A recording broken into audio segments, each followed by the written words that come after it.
Engineers की फौज खड़ी की, डिग्रियां देखी, पैसा बहाया और दिया क्या तुमने मुझे? ये कबाड़, सिर्फ कबाड़। मैं इस रोबोट को सही कर सकता हूँ। मुझे एक मौका चाहिए, मैं इसे फिर से जिंदा कर दूंगा। क्या कहा तूने भिखारी? तेरी औकात है इसे ठीक करने की? इस ठीक करने के लिए बड़े बड़े साइंटिस्ट भी फेल हो गए। हमने इसमें 500 करोड़ लगाकर दिन रात एक करके भी हम इसे ठीक से नहीं बना पाए। तू तो किस खेत की मूली है? साल 2026 का भारत, आसमान को छूती इमारतें और हर तरफ होलोग्राम के विज्ञापन। इस शहर के बीचों बीच एक विशाल काली इमारत थी जिसका नाम था सिंटेक्स रोबोटिक्स। ये देश की बल्कि दुनिया की सबसे बड़ी रोबोट बनाने वाली कंपनी थी। कंपनी के सीईओ मिस्टर आर्यन खन्ना अपने कॉन्फ्रेंस रूम में पसीने से तरबतर खड़े थे। उनके सामने कांच की दीवार के उस पार प्रोजेक्ट जीरो खड़ा था। यह एक रोबोट था जिसे बनाने में पिछले 5 सालों में 500 करोड़ रुपए खर्च हो चुके थे। इसे इंसानों की तरह चलना, सोचना और काम करना था। लेकिन आज लॉन्च का दिन था और नतीजा तबाही वाला था। जैसे ही मुख्य इंजीनियर ने रोबोट को ऑन किया, उसकी आंखों में लाल बत्ती जली। वह सीधा खड़ा होने के बजाय कांपने लगा। उसकी हाइड्रोलिक बाहें बेकाबू होकर घूमने लगीं। इसे बंद करो! आर्यन चिल्लाया, लेकिन तब तक बहुत देर हो चुकी थी। रोबोट ने पास रखे कंट्रोल पैनल पर एक जोरदार मुक्का मारा। चिंगारियां निकलीं और कांच की दीवार चटक गई।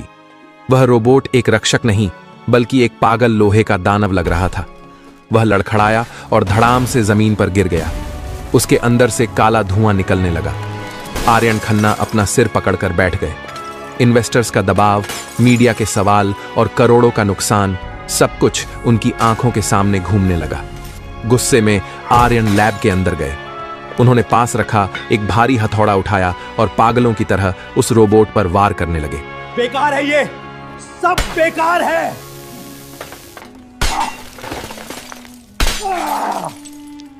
आर्यन चिल्लाए, इंजीनियर्स की फौज खड़ी की, डिग्रियां देखी, पैसा बहाया और दिया क्या तुमने मुझे? ये कबाड़, सिर्फ कबाड़। उन्होंने सिक्योरिटी को हुक्म दिया, इस कचरे को अभी के अभी मेरी नजरों से दूर करो। इसे कंपनी के पीछे वाले डंपिंग ग्राउंड, कूड़ा घर में फिकवा दो। मुझे इसका एक पुर्जा भी नहीं देखना। उसी रात मूसलाधार बारिश हो रही थी। सिंटेक्स टावर के पीछे शहर का सबसे बड़ा कूड़ा घर था, जहां शहर भर का इलेक्ट्रॉनिक कचरा फेंका जाता था। वहां की बदबू और गंदगी के बीच 12 साल का एक लड़का छोटू अपनी पुरानी फटी हुई बोरी लेकर घूम रहा था। छोटू के पास कोई डिग्री नहीं थी, न ही कोई स्कूल था। उसका स्कूल यह कचरा था। वह बचपन से टूटे हुए रेडियो, फेंके गए फोन और जल चुकी मोटरों से खेलता था। उसमें एक अजीब कुदरती हुनर था। वह मशीन की आवाज सुनकर बता देता था कि खराबी कहाँ है। वह तारों को ऐसे जोड़ता था जैसे कोई चित्रकार पेंटिंग बना रहा हो। बारिश में भीगते हुए छोटू की नजर एक विशाल धातु के ढेर पर पड़ी। वह प्रोजेक्ट जीरो था, जो कीचड़ में आधा ढंसा हुआ था। आम इंसान के लिए वह टूटा हुआ कबाड़ था, लेकिन छोटू की आंखों में चमक आ गई। वह धीरे से रोबोट के पास गया। उसने रोबोट के सीने पर हाथ रखा। मशीन ठंडी थी, लेकिन छोटू को लगा जैसे उसके अंदर अभी भी दिल धड़क रहा है। उसने अपनी जेब से एक छोटा सा जंग लगा हुआ पेचकस स्क्रू ड्राइवर निकाला। उसने रोबोट के पीछे का पैनल खोला। अंदर का नजारा देखकर वह हैरान रह गया। इतनी जटिल वायरिंग उसने कभी नहीं देखी थी, लेकिन उसकी तीखी नजर ने कुछ पकड़ा। एक बहुत ही बारीक तार जो सेंसर से जुड़ा था, वह अपनी जगह से हल्का सा खिसका हुआ था, और एक गियर जो संतुलन बनाने के लिए था, वह उल्टा लगा हुआ था। इन्होंने दिमाग तो बहुत लगाया, पर इसे महसूस नहीं किया। छोटू जानता था कि वह इसे ठीक कर सकता है, लेकिन उसे बड़े औजार चाहिए थे और बिजली चाहिए थी। उसने इधर उधर देखा। बारिश तेज हो रही थी। उसने एक फैसला लिया। वह उस भारी भरकम रोबोट को, जो अब निष्क्रिय था और घिसटा जा सकता था, छोटू रोबोट को खींचने लगा। उसने पूरी रात लगा दी। उस भारी मशीन को इंच इंच करके घसीटते हुए वह सुबह तक सिंटेक्स कंपनी के मुख्य गेट पर पहुंच गया। वह कीचड़ से सना हुआ था, उसके कपड़े फटे थे, लेकिन उसकी आंखों में एक अजीब सी आग थी। सुबह के 8 बज रहे थे। कंपनी के गार्ड्स ने देखा कि एक गंदा सा भिखारी बच्चा उनके करोड़ों के अब कचरा बन चुके रोबोट को गेट पर खड़ा करके हाँफ रहा है। गार्ड्स उसे भगाने के लिए डंडे लेकर दौड़े।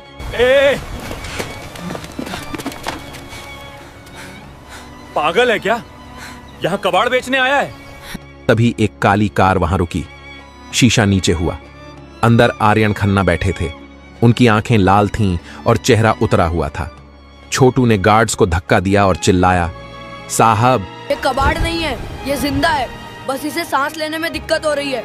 मुझे औजार दो, मैं इसे चलाकर दिखाऊंगा। आर्यन ने उस बच्चे को देखा। आर्यन खन्ना ने कार का दरवाजा खोला और बाहर निकले। उनके महंगे जूतों पर कीचड़ के छींटे पड़े, लेकिन उनका ध्यान उस बच्चे पर था। क्या कहा तुमने? क्या कहा तूने? आर्यन की आवाज भारी और सख्त थी। छोटू, जो ठंड से कांप रहा था, सीधा खड़ा हुआ। उसकी आंखों में डर नहीं, विश्वास था। साहब, आपके इंजीनियरों ने इसे दिमाग से बनाया है, दिल से नहीं। इसमें एक संतुलन की कमी है जो मैं ठीक कर सकता हूं। बस मुझे एक मौका और कुछ औजार चाहिए। पीछे से कंपनी के मुख्य इंजीनियर मिस्टर वर्मा और उनकी टीम भी आ गई।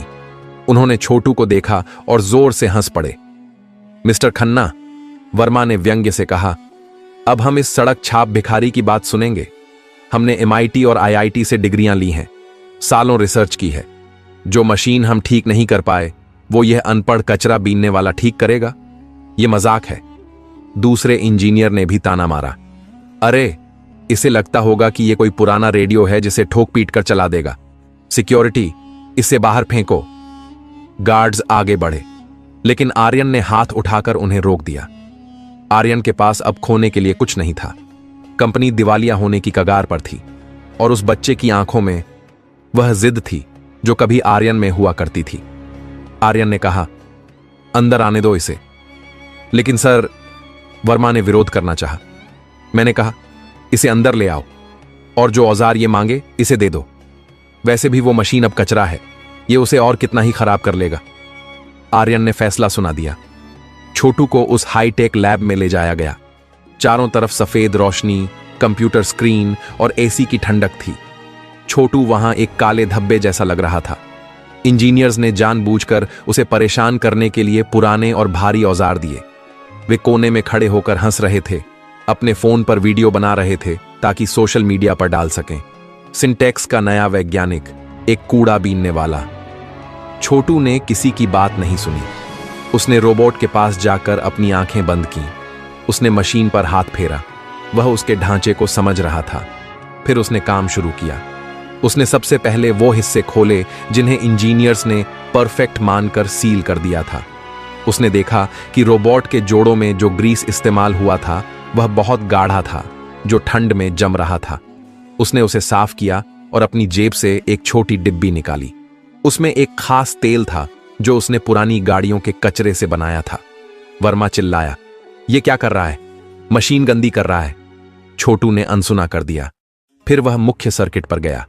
इंजीनियर्स ने लाखों कोड लिखे थे संतुलन बनाने के लिए, लेकिन छोटू ने देखा कि रोबोट का बायां पैर दाएं पैर से 2 मिलीमीटर छोटा था।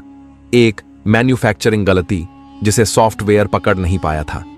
उसने रोबोट के पैर के नीचे एक पुराना रबर का वॉशर फिट कर दिया जो उसने कूड़े से उठाया था। घंटे बीतते गए।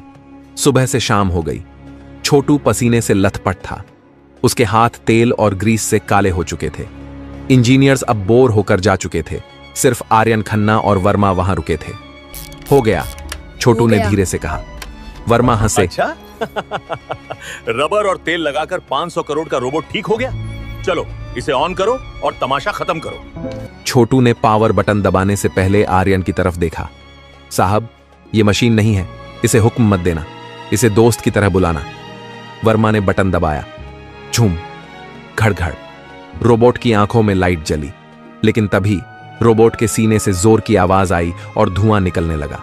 रोबोट फिर से झटके लेने लगा। विस्फोट होने वाला है। मैंने कहा था ना, यह अनपढ़ लड़का हमें मरवाएगा। आर्यन का दिल बैठ गया। उसने छोटू की तरफ गुस्से से देखा। छोटू भी घबरा गया। ऐसा नहीं होना चाहिए था, लेकिन तभी छोटू को याद आया। छोटू ने रोबोट की गर्दन के पास एक तार को खींचा और उसे दूसरे सॉकेट में डाल दिया। यह बाईपास था। अचानक धुआं बंद हो गया। झटके रुक गए। लैब में सन्नाटा छा गया। रोबोट की आंखों का रंग लाल से बदलकर शांत नीला हो गया। रोबोट ने अपना सिर सीधा किया। उसने धीरे से अपना हाथ उठाया, बिल्कुल एक इंसान की तरह स्मूथ। वह मुड़ा और उसने लैब में रखे एक कांच के गिलास को उठाने के लिए हाथ बढ़ाया। इंजीनियर्स की सांसें थम गईं। पिछली बार उसने सब तोड़ दिया था। रोबोट की उंगलियों ने गिलास को कोमलता से पकड़ा और बिना तोड़े उसे उठाकर छोटू के सामने कर दिया, जैसे उसे पानी ऑफर कर रहा हो। आर्यन खन्ना अपनी जगह से हिल नहीं पाए। जो काम दुनिया के सर्वश्रेष्ठ इंजीनियर नहीं कर पाए, वो एक कूड़ेदान के वाशर और गंदे तेल ने कर दिया था। लेकिन असली चमत्कार अभी बाकी था। लैब में गहरा सन्नाटा था। मिस्टर वर्मा का मुंह खुला का खुला रह गया था। रोबोट अब पूरे कमरे में चल रहा था, बिना लड़खड़ाए, बिना शोर किए। उसकी चाल में एक गजब का संतुलन बैलेंस था। आर्यन खन्ना धीरे धीरे चलते हुए छोटू के पास आए। उन्होंने झुककर उस बच्चे के गंदे, काले, ग्रीस से सने हाथों को अपने हाथों में ले लिया। उनकी आंखों में आंसू थे। तुमने यह कैसे किया? आर्यन ने अविश्वास से पूछा। छोटू ने मासूमियत से जवाब दिया, साहब, आपके साहब लोग, इंजीनियर्स, किताब पढ़कर मशीन को समझाते हैं कि उसे क्या करना है। मैं मशीन की सुनता हूं कि वो क्या चाहती है। इसका एक पैर छोटा था, इसलिए ये गिर रहा था, और इसका तेल जम रहा था, इसलिए ये चिढ़ रहा था। मैंने बस इसे आराम दिया। मिस्टर वर्मा शर्म से सिर झुकाए खड़े थे। उनकी करोड़ों की डिग्रियां आज एक बच्चे की समझ के सामने बोनी साबित हो गई थीं। आर्यन ने उसी वक्त एक फैसला लिया। उन्होंने लैब के माइक पर घोषणा की, जिसे पूरी कंपनी ने सुना। आज से प्रोजेक्ट जीरो का नाम बदलकर प्रोजेक्ट छोटू रखा जाएगा, और मिस्टर वर्मा, आप आज से इस प्रोजेक्ट के इंचार्ज नहीं हैं। यह बच्चा, जिसका नाम छोटू है, आज से हमारी इनोवेशन टीम का मुख्य सलाहकार, चीफ एडवाइजर होगा। लेकिन सर, यह बच्चा है, अनपढ़ है।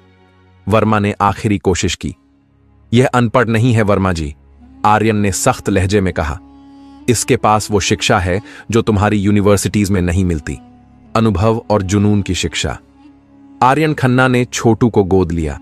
उसे सिर्फ नौकरी नहीं दी, बल्कि उसे दुनिया के बेहतरीन स्कूलों में भेजा, लेकिन एक शर्त पर कि वह अपनी कबाड़ से जुगाड़ वाली सोच कभी नहीं छोड़ेगा। 10 साल बीत गए। सिंटेक्स रोबोटिक्स अब दुनिया की सबसे अमीर कंपनी बन चुकी थी। वे ऐसे रोबोट बनाते थे जो अस्पतालों में मरीजों की सेवा करते थे और आपदाओं में लोगों की जान बचाते थे। कंपनी की 50वीं वर्षगांठ पर एक भव्य पार्टी थी। स्टेज पर एक नौजवान सूट बूट में आया। यह छोटू था, अब आर्यन जूनियर के नाम से जाना जाता था। उसने माइक थामते ही एक बड़ा खुलासा किया, जिसने सबको चौंका दिया। देवियों और सज्जनों, छोटू ने कहा, आप सब सोचते हैं कि मैंने उस रात रोबोट को ठीक करने के लिए क्या जादू किया था। पीछे स्क्रीन पर 10 साल पुराना वो वीडियो चला जब वह रोबोट ठीक कर रहा था। सच्चाई यह है कि उस रोबोट का प्रोसेसर, दिमाग, कभी खराब था ही नहीं। गलती उसके ढांचे में थी। हम अक्सर जीवन में भी यही गलती करते हैं। हम दिमाग को तेज करने में लगे रहते हैं, जबकि हमें अपना संतुलन बैलेंस ठीक करने की जरूरत होती है। उसने अपनी जेब से वही पुराना जंग लगा हुआ पेचकस निकाला और हवा में लहराया। यह मेरा सबसे महंगा औजार है। इसने मुझे सिखाया कि कोई भी चीज कचरा नहीं होती जब तक आप उसे कचरा मान न लें, न मशीन न इंसान। पूरी हॉल तालियों की गड़गड़ाहट से गूंज उठा। मिस्टर आर्यन खन्ना, जो अब बूढ़े हो चुके थे, सामने की सीट पर बैठकर मुस्कुरा रहे थे।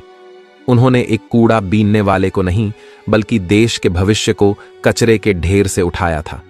इस कहानी से हमें 3 बड़े सबक मिलते हैं।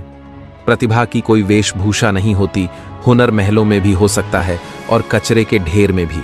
किसी के कपड़े देखकर उसकी काबिलियत का अंदाजा नहीं लगाना चाहिए। डिग्रियां आपको यह सिखाती हैं कि मशीन कैसे बननी चाहिए, लेकिन अनुभव आपको सिखाता है कि मशीन काम कैसे करती है। समस्याओं का समाधान अक्सर जटिल कोडिंग में नहीं, बल्कि सरल समझ, कॉमन सेंस में छिपा होता है। जो रोबोट कचरा समझकर फेंक दिया गया था, वही दुनिया का सबसे बेहतरीन आविष्कार बना। इसी तरह हमें कभी भी खुद को या दूसरों को बेकार नहीं समझना चाहिए। सही नजरिया और थोड़ी सी मरम्मत किसी भी कबाड़ को सोना बना सकती है।